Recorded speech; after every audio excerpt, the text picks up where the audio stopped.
जी। हम्म। आज हमारी प्रस्तावना है, पहले कैसे प्रस्तुत की गई है।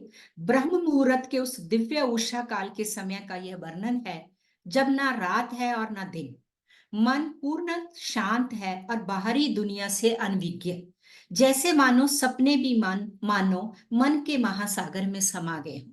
तारों के डूबने व सूर्य देव के उदय होने से पूर्व, चिड़ियों के चहचहाने से पहले, निशाचरों के सोने के बाद, वह वो अद्वितीय काल है जब आंतरिक दैवी शक्तियां जाग रही थी और दिव्य अलौकिक प्रकाश से अंतर्मन वो दिखा रहा था और सुना रहा था। दिव्य अलौकिक प्रकाश, हाँ, दिव्य अलौकिक प्रकाश से अंतर्मन वो दिखा रहा था और सुना रहा था, जो बाहरी चक्षुओं और कानों की शक्ति से परे था। मतलब बाहर के कान, आंखें कान नहीं उसको देख सकते थे। एक ऐसे ही सुंदर समय अंतर्मुखी हो, मैंने उस अलौकिक प्रकाश में एक ऐसी सुनहरी दुनिया को देखा जहां सभी दंपति प्रेम व सौहार्दपूर्ण जीवन व्यतीत कर रहे थे। इस कोमल प्रेम के नैसर्गिक सौंदर्य को देखकर मेरा मन खुशी से झूम उठा।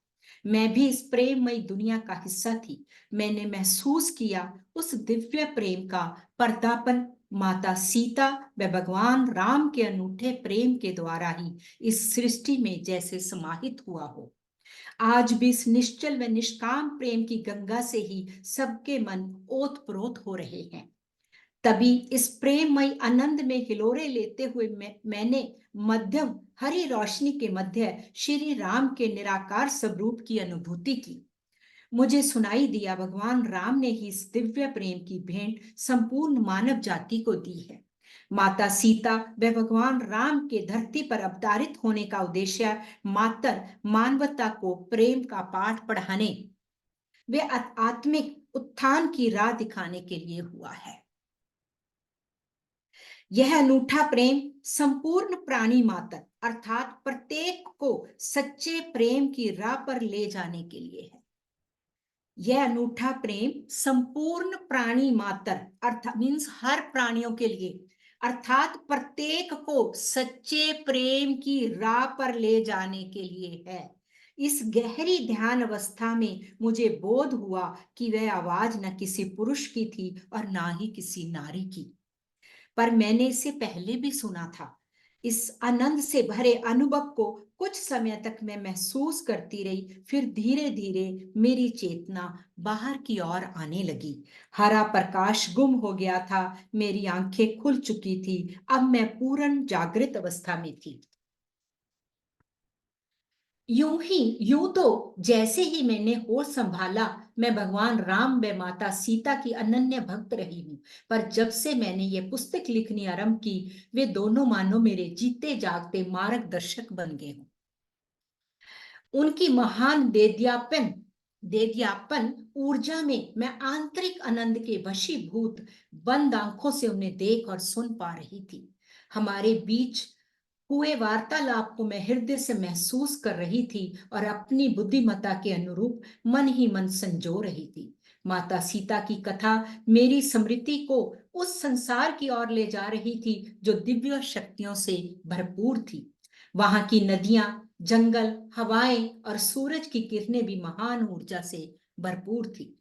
अक्सर मेरा मन संशय से भर उठता और मुझसे प्रश्न करता कि ये कहानियां कहां से आ रही हैं, पर तभी मेरा दिल जवाब देता, चुप और ध्यान से सुन, चुप और ध्यान से सुन, माता सीता तुझसे बात कर रही हैं।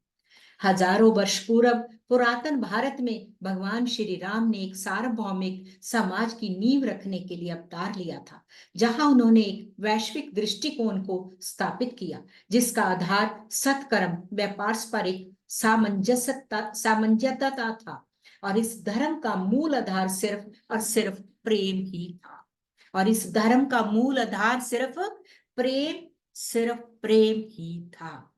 प्रेम की शक्ति से ही वैश्विक सिद्धांत गतिमान हो सकते हैं। प्रेम ही है जो चुंबकीय और गुरुत्वाकर्षण शक्तियों को सहेज सकता है। चुंबकीय मीन्स मैग्नेटिक फोर्स और गुरुत्वाकर्षण ग्रेविटेशनल फोर्स। जिसको हम लॉ ऑफ अट्रैक्शन भी कहते हैं, मैनिफेस्टेशन भी कहते हैं।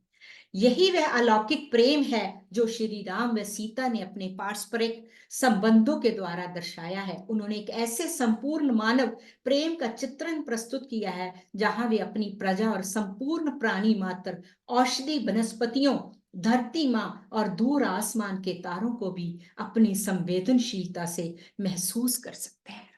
यहाँ इसमें दिखाया कि कैसे घंटों घंटों सीता तारों से बातें करती थी, खुले आसमान से बातें करती थी, कैसे वो प्रकृति से बातें करती थी और प्रकृति उसे जवाब देती थी।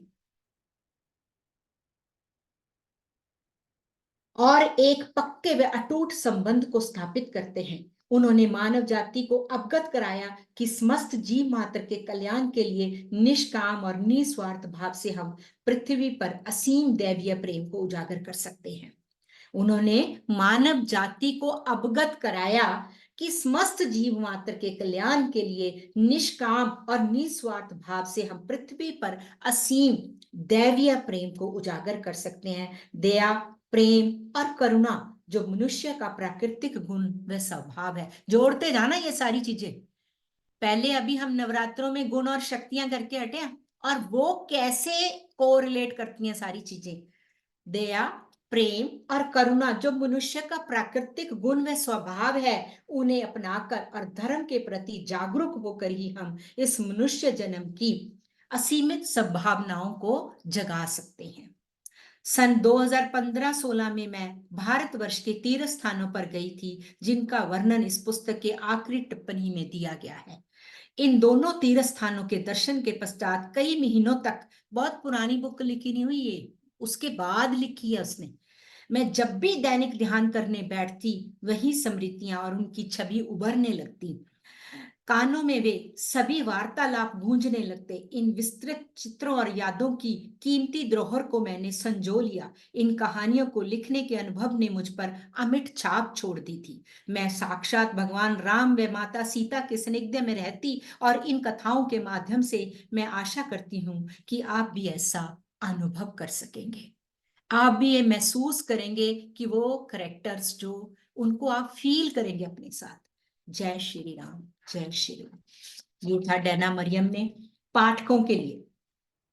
श्री राम और माता सीता की कथा हिंदू महाकाव्य रामायण में बताई गई है। यह पौराणिक कथा महर्षि वाल्मीकि द्वारा जनित है। कुछ विद्वानों का यह भी जानना है कि इसके अंतिम कांड को किसी अन्य लेखक ने रूपांतरित कर दिया है, क्योंकि उसकी तिथि बाद के काल की है। यह महत्वपूर्ण है क्योंकि इसी कांड में श्री राम के राज्य अभिषेक होने के पश्चात माता सीता की भूमिका की अहमियत कम कर दी गई। इसके अंतर्गत माता सीता मात्र भगवान श्री राम की बेबस भार्या है, जिनका उनकी इच्छा के विरुद्ध असुरों के राजा रावण ने अपहरण कर लिया था। नायक प्रभु राम ने सीता माता की रक्षा की और बचाया। यहाँ यह भी है कि उनकी पवित्रता पर प्रश्न उठाए गए। उनकी प्रतिष्ठा अशक्त नारी के रूप में की गई। उन्हें बाधित किया गया दूसरी बार वनवास के लिए, जहां उन्होंने अपने जुड़वा बच्चों को जन्म दिया। वे लालन पालन करने से पहले ही वे अपनी मां वसुंधरा का आवाहन करती हैं। धरती फट जाती है और माता सीता उसमें समा जाती है। सीतायन में सीता माता, मैं तो ऐसे कांपने लग जाती हूँ ना पढ़ते हुए। सीतायन में सीता माता राम की पत्नी नहीं वरन हर प्रकार से उनकी सहयोगिनी है। यदि राम भगवान विष्णु के अवतार हैं जिन्हें नारायण कहा जाता है, तो सीता भगवान विष्णु की सहचारिणी महालक्ष्मी का अवतार हैं जिन्हें नारायणी भी कहते हैं। देवलोक में उन्हें नारायण व नारायणी के रूप में जाना जाता है, जबकि धरती पर वे राम व सीता के रूप में जाने जाते हैं। उनका निष्कासन, अपहरण, प्रभु राम से विछोह, अग्नि परीक्षा, राजपाट से दूर आश्रम में रहना इत्यादि कुछ भी उनकी आज्ञा के विरुद्ध नहीं था। उनके हर कार्य के पीछे महत्वपूर्ण कारण थे। अगर उन्होंने अपने बच्चों को जन्म वन में दिया ना, तो उसके पीछे बहुत बड़ा कारण था। वो कारण तो हमें समझ ही नहीं आया कभी किसी को। मैं यहाँ प्राचीन भारत की उन सभी ऋषि पत्नियों की भी उज्जवल छवि प्रस्तुत करना चाहती हूँ। उन्हें भी उनके पतियों के समान सम्मान देना चाहती हूँ। दूसरे शब्दों में, अनसुईया माता ऋषि धर्म पत्नी नहीं, विदुषी साध्वी ऋषि का अनुसुईया है। नारी सशक्तिकरण के दायरे का विस्तार देवी देवताओं, ऋषियों और धरती पर मौजूद सभी स्त्रियों के लिए है। हम मानते हैं कि आध्यात्मिक उन्नति और उपलब्धियों में नारियों का पुरुषों के साथ बराबर योगदान रहा है। ये सिर्फ नारी शक्ति के लिए ये पुस्तक है कि हमारे उस त्रेता में नारी जीवन का कितना सहयोग रहा। वो चाहे वो ऋषियों की पत्नी थी, वो चाहे माता अनसुईया थी, वो माता अहल्या थी, माता विसुंदी थी, उन सब के बारे में यहाँ बताया गया है कि हर ऋषि का उस लेवल तक पहुंचने के पीछे उनकी भार्या का कितना सहयोग था। क्लियर है सबको? कोई क्वेश्चन तो नहीं मन में? चले करें आज मिथिला में बचपन, है ना? अभी हमारे पास टाइम है, तो छोटा सा चैप्टर है, ज्यादा बड़ा नहीं। बड़ा है, बड़ा कोई नहीं, हम जितना होएगा उतना कर लेंगे। मेरा जन्म विदेह नामक प्राचीन राज्य जैसे मिथिला भी जिसे मिथिला भी कहते हैं, वे एक गरीब ब्राह्मण परिवार में हुआ था। पिछली कई पीढ़ियों से हमारे परिवार के ऊपर, ये वो दासी है जो यहाँ स्टोरी सुना रही है। ये यहाँ सीता के बारे में नहीं कहा गया, ये वो दासी स्टोरी सुना रही है कि यहाँ पे इस दासी का नाम है मीनाक्षी। स्टोरी सुना रही है कि मेरा जो गरीब परिवार में जन्म हुआ और मिथिला के, तो हमारा परिवार काफी पुश्तों से मिथिला के राजा, जो मिथिला में जो भी राज्य करते थे, उनकी सेवा में तत्पर रहते थे। तो ये यहाँ पे जो मिथिला में बचपन है, तो वो मीनाक्षी का बचपन है यहाँ।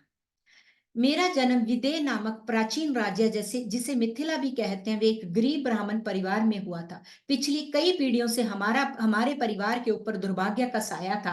हमारे पूर्वजों ने भी जनक राज परिवार में सदा सेवा का कार्य किया था। मेरे पिता ने पहले महाराजा हर्षवर्मा जनक के राज परिवार में और फिर बाद में प्रसिद्ध महाराजा श्री ध्वज जनक के राज परिवार में काम किया है। यहाँ पे राजा जनक बहुत वो दिखाया है कि कितने वो थे धर्म के प्रति, बहुत ही लॉयल, बहुत ही ज्यादा अच्छी उनका करेक्टर दिखाया। क्योंकि हमने वैसे रामायण में बहुत ज्यादा राजा जनक के बारे में नहीं सुना, तो यहाँ राजा जनक के बारे में काफी कुछ है। मेरे दादा परदादा ने भी राज परिवार में वर्षों सेवा का कार्य किया था। हमारे परिवार में अपने सेवा भाव से राजमहल में बहुत सम्मान व यश कमाया। महल के अन्य कर्मचारी व सेवक भी हमें बहुत सम्मान से देखते। मेरे पिता तन मन से महाराजा जनक व उनके परिवार के प्रति समर्पित थे। हमें भी बचपन से ही राज परिवार के प्रति स्वामी भक्ति का सबक सिखाया गया था। मेरे पिता महाराजा जनक के हर छोटे बड़े कार्य को करने के लिए तत्पर रहते। उनके लिए राजा का कोई भी काम छोटा नहीं था। जब मैं बहुत छोटी थी, तभी मेरी माँ का स्वर्गवास हो गया था। मुझे उनके विषय में कुछ भी याद नहीं। परिवार में सिर्फ मैं और पिताजी ही थे। वैसे तो जब मैं छोटी थी तो अन्य परिचालक व सेवक सेविकाएं मेरा ध्यान रखते थे, विशेषत तब जब पिताजी अन्य कार्यों में व्यस्त रहते, परंतु मुझे अपनी नजरों से दूर रखना उन्हें बिल्कुल पसंद नहीं था।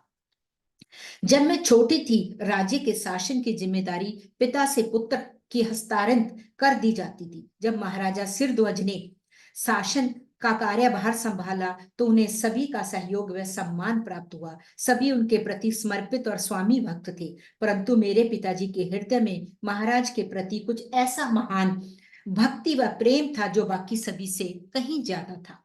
उम्र अधिक न होने से भी महाराजा जनक को सभी बाबा कहकर पुकारते थे।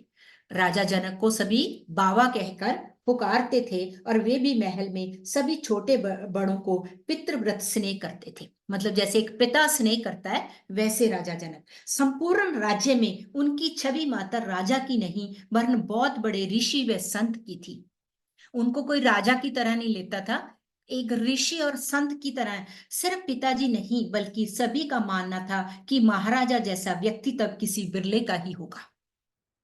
बचपन से ही पिताजी कहा करते कि महाराज किसी भी व्यक्ति के प्रति ऊंच नीच का भाव नहीं रखते। वे व्यक्ति का बाहरी रूप नहीं, परंतु आंतरिक भाव देखते हैं, इंसान का हृदय पढ़ सकते हैं। मतलब वो किसी को बाहरी नजरों से नहीं देखते थे, वो उसका आंतरिक भाव देखते थे, उन्हें उनके अंदर के मन को पढ़ना आता था। सभी जानते थे कि इसी कारण से सब लोग महाराज से अत्यधिक स्नेह करते और उनकी बहुत इज्जत किया करते थे। राजा व प्रजा के मध्य पारस्परिक सौहार्द व प्रेम का संबंध था एवं राज्य में सद्भावना व शांति थी। उनका कोई भी विरोधी नहीं था। उनका प्रत्येक कार्य लोगों की भलाई के लिए था। वह महल जहां मैं पलकर बड़ी हुई और सेवा की, वह बहुत ही सुंदर था, परंतु उसमें बाहरी चमक दमक और धन वैभव का प्रदर्शन नहीं था। सादगी व सुंदरता मिथिला के अभिन्न अंग थे। मतलब बहुत ज्यादा वहां पे ऐसे दिखावा नहीं था, बहुत सादगी और सुंदरता मिथिला की मतलब खासियत थी। राजमहल को विभिन्न प्रकार की कलाकृतियों से सजाया गया था। चित्रकारी किए हुए फूलदान, मिट्टी के बर्तन, भित्ति चित्र और बारीक बुने हुए कपड़ों से महल की सजावट की गई थी।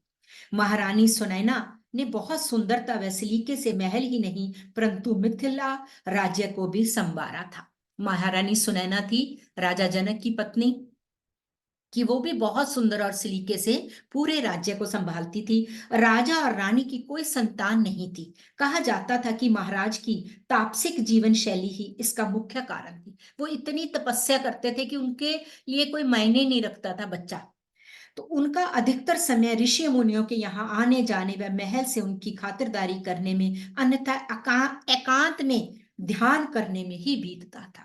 दूर प्रदेशों से आए ऋषि मुनि महर्षि महर्षि जनक से भेंट करते, उन्हें आशीर्वाद देते, जिससे पूरे राज्य में हर्ष और सक्रियता की लहर फैल जाती। राजा जनक हर व्यक्ति की समस्या का समाधान कर सकते थे। सब उनकी बुद्धिमत्ता से प्रभावित और लाभान्वित थे। उनका विशेष प्रिय बाबा जी, सब उनके क्या कहते थे, उनके विशेष प्रिय बाबा जी। अधिकांश व्यक्ति इस प्रसन्नचित वातावरण में खुश थे, सिर्फ मेरे पिता के अतिरिक्त जो सदा चिड़चिड़े से रहते थे, जबकि उन्हें महाराज का विशेष आशीर्वाद प्राप्त था। उन्हें कठोर कहना कोई अतिशय युक्ति नहीं होगी। महाराजा के प्रत्येक कार्य को वे पूर्ण दक्षता के साथ करना पसंद करते। अक्सर वे दूसरे कर्मचारियों के लिए कार्य को जो दूसरे कर्मचारी करते थे उनके कार्य को भी दोबारा करते, यह कहकर कि इसे और निपुणता से किया जा सकता है, लेकिन ऐसा उन्होंने हमेशा बहुत विनम्रता के साथ किया। मैं अक्सर विनम्रता पूर्वक सोचती, क्या हर कार्य को और बेहतर किया जा सकता है? क्या यह मात्र उनकी आशंका है? मैं मन ही मन इसका विरोध करती। कि वो मीनाक्षी बता रही है कि मुझे अपने जो मेरे पिता थे, वो और कर्मचारी भी जो भी कार्य करते थे उनको भी वो दोबारा करते थे कि और अच्छे से किया जाता था। कहती ये मुझे अच्छा नहीं लगता था, मुझे बुरा लगता था कि ये सिर्फ उनकी आशंका है। मेरे पिताजी मुझे ये याद दिलाना कभी नहीं भूलते थे कि हमारा परिवार राजा जनक की दया से ही अपने दुर्भाग्यों से बचा है। हमारा जीवन उनकी ही धरोहर है। वे अक्सर कहा करते थे, उनकी कृपा के बगैर पता नहीं हमारा क्या होता। जैसे जैसे मैं बड़ी होती गई, मैंने अपने पिता से उस दुर्भाग्यपूर्ण घटना के बारे में जानना चाहा, परंतु पिताजी ने कभी उसका जवाब नहीं दिया। वे केवल आसमान में शून्य को एक टक ताकते रहते और अपना सिर हिला देते। एक बार उन्होंने उत्तर दिया, ये तुम्हारे जानने के लिए नहीं है। चूंकि मैं इस जवाब से संतुष्ट नहीं थी, परंतु इससे अधिक पूछने से में मुझे बहुत डर लगा और मैं साहस नहीं जुटा पाई। मैं कदापि नहीं चाहती थी कि वे मुझे कभी भी अपने से दूर न जाने दें, और ये भी कि मैं अन्य बच्चों के साथ विशेष अवसर पर भी बाहर जंगल घूमने ना जा पाऊं।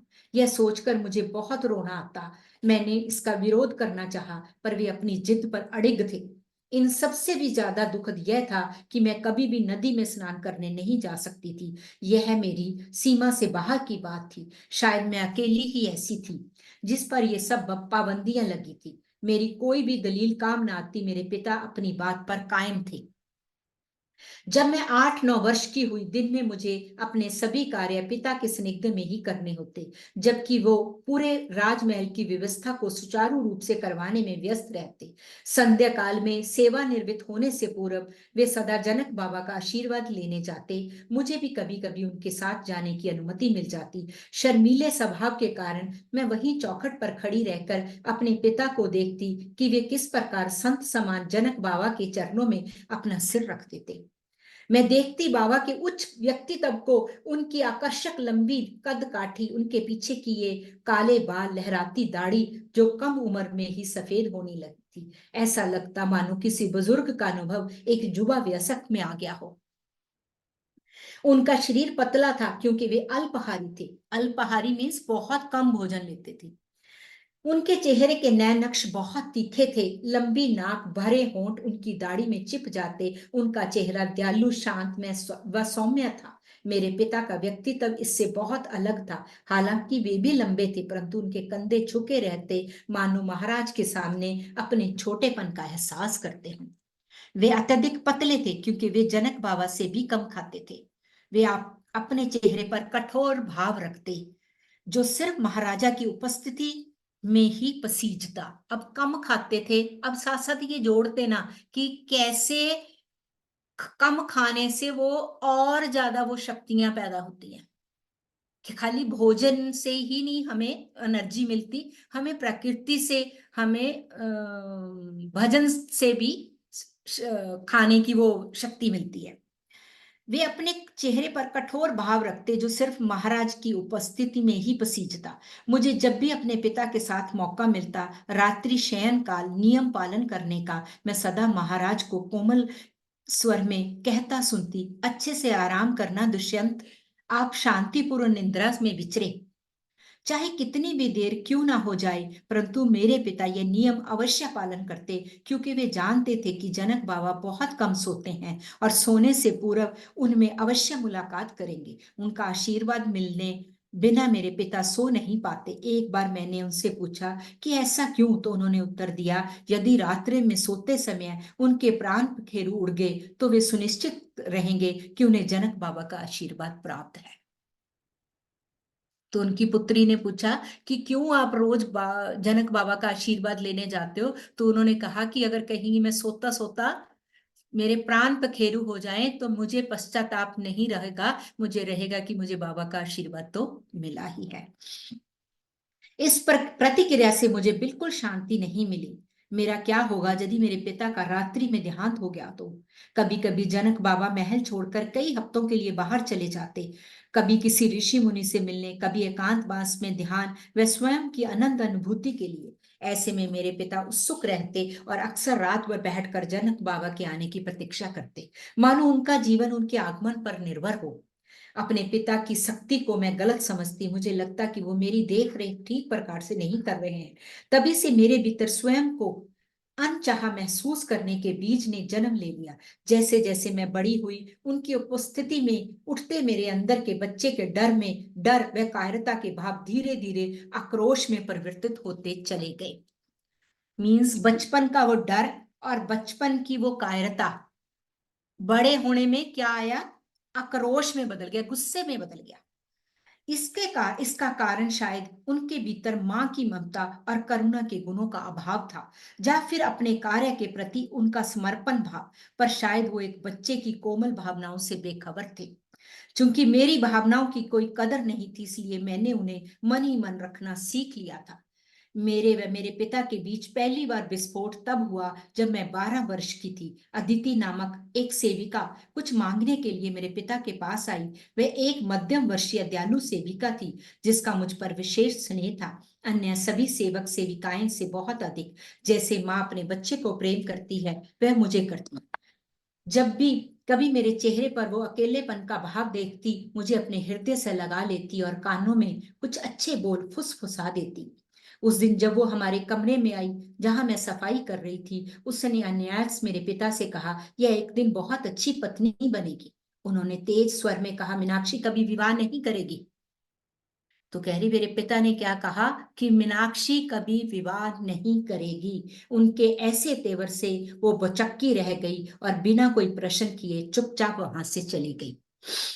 पिताजी, मैंने प्रश्न किया, आपने ऐसा क्यों कहा? क्योंकि ये सत्य है, उन्होंने तीखी व कठोर आवाज में कहा। क्योंकि मैं इतनी अनाकर्षक हूं कि कोई मुझसे विवाह नहीं करेगा। मैंने आह स्वर में पूछा, मैं नहीं सोचती कि मैं बहुत बदसूरत हूं, पर मैं यह भी नहीं सोचती कि मैं सुंदर हूं। सच कहूं तो मैंने अपनी बाहरी दिखावट के विषय में सोचा ही नहीं, पर मैं यौवन की दहलीज पर कदम रख रही थी, जवानी की दहलीज पर कदम रख रही थी और पहली बार अपने रूप के विषय में जागरूक हुई थी, मैंने स्वयं से प्रश्न किया, क्या मैं असुंदर हूं? मेरा कद काठी माध्यम थी, न ज्यादा लंबी न छोटी, छरहरी सांवला वर्ण, पर कुछ विशेष नहीं। मेरे बाल पतले थे, माना बहुत चमकीले नहीं, पर मेरी चोटी कमर तक लंबी थी। पर उसमें उससे क्या फर्क पड़ता है? मुझसे केवल एक चीज अच्छी मुझ में केवल एक चीज अच्छी नहीं थी, और वह था मेरे दाहिने गाल के निचले भाग का तिल।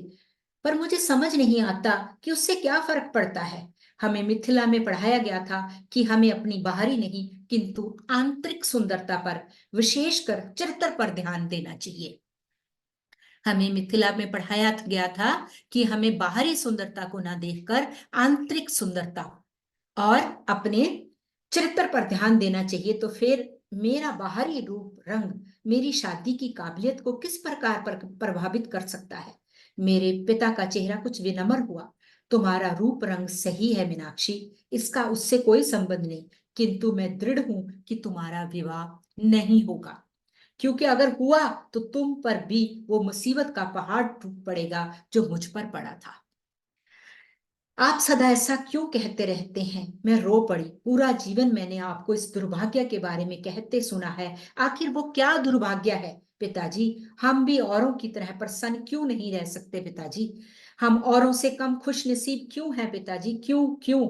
मेरे आंसू लगातार बहे जा रहे थे। इस तरह के भाव मैंने कभी उजागर नहीं किए थे, पर यह सोचकर कि वो मेरी खुशियों के मार्ग में बाधा डाल रहे हैं, मेरे सब्र का बांध टूट पड़ा।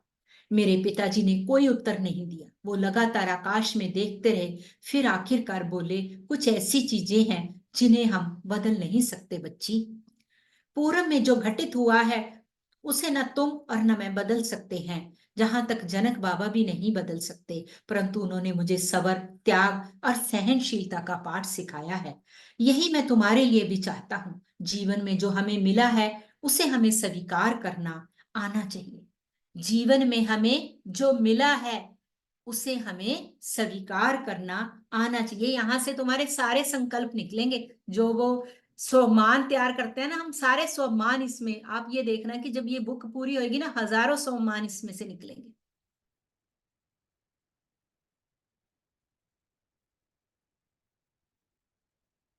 अपने उत्तरदायित्व को पूरी निष्ठा से निभाती हो तो तुम्हें भी संतोष मिलेगा जैसे मुझे मिलता है। उनके शब्दों से मुझे संतुष्टि नहीं मिली और मेरे अश्रु बहते रहे। मुझे अपनी बाहों में भरकर शांत करने के बदले उन्होंने कहा, तुम्हें जैसा मैंने कहा वैसा मान लेना चाहिए और आजीवन विवाह के विषय में नहीं सोचना चाहिए। यह तुम्हारी भलाई के लिए है, ताकि तुम पर दुर्भाग्य का साया ना पड़े। ऐसा कहकर वे कमरे से बाहर चले गए और मैं निराशा में डूब गई। इसके बाद हमारे बीच दूरियां बढ़ गई, बातचीत ना के बराबर हो गई। अपने पिता से मनमुटाव होने के बावजूद भी मैं देख पा रही थी कि वे एक आदर्श सेवक थे, जिनकी महल में सब बहुत इज्जत करते थे। मैं भी उनके स्वभाव का अनुसरण करने का प्रयास कर रही थी, जैसे सबसे आदर व विनम्रता से बात करना, चाहे उसका जो भी स्थान हो, कभी किसी का विरोध ना करना, कभी अपनी इच्छाओं को महत्व ना देना, अपनी इच्छाओं व भावनाओं से अधिक घर की भलाई को महत्व देना आदि। यह एक कठिन पर मूल्यवान प्रशिक्षण था। यदि कभी भी मेरे पिता मुझे अपने लिए कुछ मांगते देखते थे या किसी चीज पर असंतोष व्यक्त करते देखते, तो उनकी एक नजर ही काफी थी मेरे दिल व दिमाग में उठने वाली बात को समाप्त करने के लिए। आभार व्यक्त करने का गुण अति मूल्यवान है। आभार व्यक्त करने का गुण अति मूल्यवान है, और जनक बाबा और उनकी धर्म पत्नी मां सुनैना द्वारा यह निर्धारित था। वे अपने सेवकों व परिचारकों के प्रति आभार व्यक्त करने में कभी पीछे नहीं हटते थे। हम्म। सॉरी। हाँ, पीछे नहीं रहते थे। हमारे जीवन को सुलभ बनाने का वे हर संभव प्रयास करते। यह सभी सेवकों के मध्य ही तय हो जाता था कि प्रत्येक व्यक्ति घर के सभी महत्वपूर्ण कार्य अपनी जिम्मेदारी के रूप में करे। कोई भी कार्य छोटा नहीं था। क्योंकि मैं एक छोटी बच्ची थी, इसलिए इस अवधारणा को भली भांति समझ नहीं पाई। मुझे लगता था मेरे पिता सारा दिन कठिन कार्य करते हैं, वे औरों की तुलना में अधिक श्रेष्ठ हैं। जब भी मेरे अंदर इस प्रकार का भाव उभरता तो पिताजी झट उत्तर दे देते। एक दिन उन्होंने मुझसे कहा, मीनाक्षी, जीवन में जो भी तुम्हें उपलब्ध है उसके लिए तुम्हारे भीतर संतोष होना चाहिए। क्या कहा? कि जो भी तुम्हें जीवन में मिला है तुम्हें उसकी सेटिस्फेक्शन होनी चाहिए, संतुष्टि। हम बहुत सौभाग्यशाली हैं जो हमें जनक बाबा की सेवा करने का सुअवसर मिला है। मैं इसके लिए परम आभारी हूं और प्रार्थना करता हूं कि तुम भी बहुत अच्छे से इसकी पालना करो। हाँ पिताजी, मुझे पता है, आपने मुझे ये सिखाया है। मैं सेवा करने से प्रसन्न रहूंगी। मैं प्रसन्नता की बात नहीं कर रहा मीनाक्षी, सिर्फ संतोष। मैं प्रसन्नता की बात नहीं कर रहा, सिर्फ संतोष, सेटिस्फेक्शन। ये संतोष है जो मैं तुम्हारे लिए चाहता हूं। मैंने फिर स्वीकृति में अपना सिर हिलाया। मैं कह तो नहीं पाई कि मैं भी जनक बाबा के प्रति उनका जैसा ही भाव रखती हूँ, जबकि मैं कहना चाहती थी। जनक बाबा मेरी पहुंच से बहुत दूर के व्यक्ति थे। मेरे मन में उनके लिए बहुत सम्मान व श्रद्धा थी, पर लज्जावश मैं उनके सन्मुख नहीं आ पाती थी। उनकी उपस्थिति में मुझे बहुत शर्म महसूस होती। मैंने कभी सीधे उनकी तरफ नहीं देखा, ना ही कभी उनसे बात की। जब भी मैं उन्हें दूर से देखती, उनमें आनंद व प्रसन्नता के बुलबुले उठते देखती। मैं देखती सब उन्हें कितना प्रेम करते हैं। उनकी मुस्कुराहट, उनकी हंसी से मानो सारा महल खिलखिला उठता। क्यों नहीं पिताजी भी इस प्रकार आनंदित हो सकते? वो कहते कि क्यों मेरे पिताजी क्यों नहीं इतने आनंदित हो सकते, क्यों मैं नहीं खुश हो सकती? मेरे ख्याल इतना ही करें, है ना। और सर अभी रिकॉर्डिंग बंद करके 5 मिनट के लिए खोल दो।